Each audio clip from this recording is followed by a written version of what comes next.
मान्यवर, भीगती मसों और फूलती नसों के दिनों में अपने घर से सैकड़ों किलोमीटर दूर एक छोटे से 10 बाई 10 के कमरे में निपट अकेला बैठकर रो रहा एक किशोर अपने मन मस्तिष्क में चल रहे झंझावातों चक्रवातों को झेल रहा होता है, अपनी मनस्थिति को कोस रहा होता है।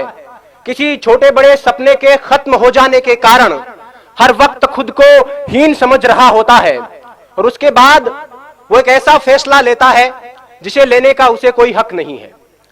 मान्यवर, वो एक खत लिखकर छोड़ता है, फिर इस दुनिया को छोड़ देता है। वो अपने आखिरी खत में लिखता है कि मेरे पास दूसरा कोई विकल्प नहीं बचा था, यही एकमात्र समाधान है, मैं आत्महत्या कर रहा हूं, मुझे माफ करना। और यह कहकर वो मर जाता है।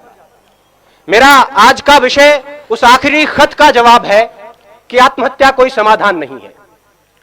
मान्यवर, सोचिए, जरा सोचिए, किसी कमरे में एक पंखे से एक रस्सी बंधी हुई है, उस पर एक लड़का लटक रहा है, उसके निर्जीव शरीर के निर्बल और शक्तिहीन हाथ पैर हवा में झूल रहे हैं, आंखें फटी हुई है, गर्दन की नसें टूट चुकी है और गालों पर आंसू की कुछ बूंदें सूखकर जमी हुई है। मान्यवर, वो लड़का एक बार के लिए तो मर गया, लेकिन उसकी फटी हुई आंखें उसकी मां का फटा हुआ कलेजा बनकर जिंदा रहेंगी। उसकी गर्दन की टूटी हुई नसें उसके बाप के दिल के टूटे हुए वो तार बनेंगी जो अब कभी झंकृत नहीं होंगे।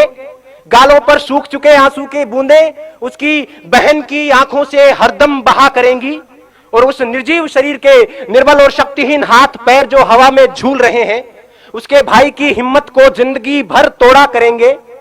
और एक अल्पकालीन आवेश के कारण लिया गया उसका यह निष्ठुर निर्णय उसके जैसे लाखों युवाओं को इस तथा कथित समाधान के लिए प्रेरित करेगा।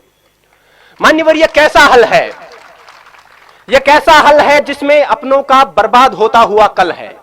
खुदकुशी करने वाला इंसान खुद तो एक बार मर जाता है, लेकिन उसके यार दोस्त, उसके घर परिवार के लोग, उसके रिश्ते नाते के लोग बार बार मरा करते हैं।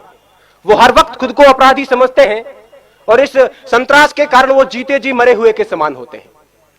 मान्यवर, मुझे यह विषय इसलिए उठाना पड़ा क्योंकि पिछले 2 साल में भारत में 4000, राजस्थान में 150, इस शहर में 9 और यहां तक कि इस महाविद्यालय में 5 विद्यार्थी खुदकुशी कर चुके हैं, जिनमें से 3 मेरे अजीज मित्रों में शामिल थे।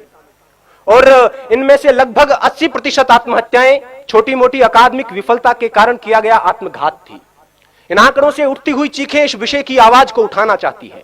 डॉक्टर्स और मनोवैज्ञानिकों का यह कहना है कि अगर उन तक सही वक्त पर किसी प्रकार की मदद, सहानुभूति और मार्गदर्शन पहुंचता तो उनकी जान बचाई जा सकती थी।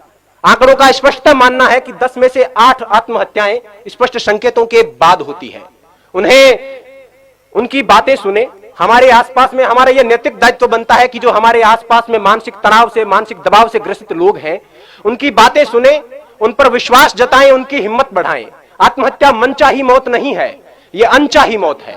मरना उन्हें भी अच्छा नहीं लगता, लेकिन घबराकर एक क्षणिक आवेश में यह निर्णय ले लिया जाता है। उन्हें यह बताएं कि यह कोई समाधान नहीं है। अब तो घबराकर यह कहते हैं कि मर जाएंगे, मरकर भी चैन नहीं मिला तो किधर जाएंगे।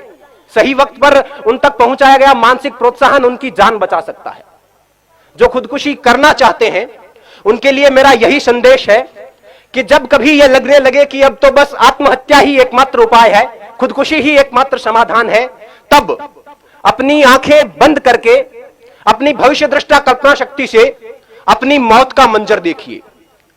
अगर सफेद कफन ओढ़कर जमीन पर पड़ी अपनी लाश के पास शुद्ध बुद्ध खोकर बेहोश हो चुके अपने मां बाप, रोती कलपती बहनें और दहाड़े मारकर चीखता भाई नजर आ जाता है तो उनके होठों के तबस्सुम को अपने जीने का बहाना बना लेना।